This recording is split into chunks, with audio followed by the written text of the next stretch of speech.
Hello friend, দেখতে পাচ্ছেন এটা ম্যাক্স পিকআপ ছোটোটা। এটাতে আবার ডেলপি মডেল ইঞ্জেক্টর, এই দেখতে পাচ্ছেন ডেলপি ইঞ্জেক্টর, নতুন গাড়ি।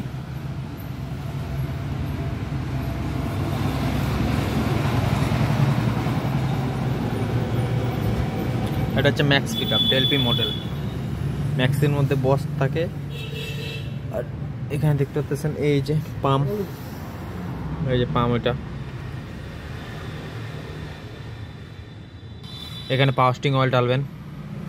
এটা হচ্ছে আলতা কুলেন, এখানে মোবিল ঢালবেন। এখানে ব্রেক অয়েল, এখানে ব্রেক অয়েল ঢালবেন। আর এখানে ওয়াইফাই জল ঢালবেন এখানে।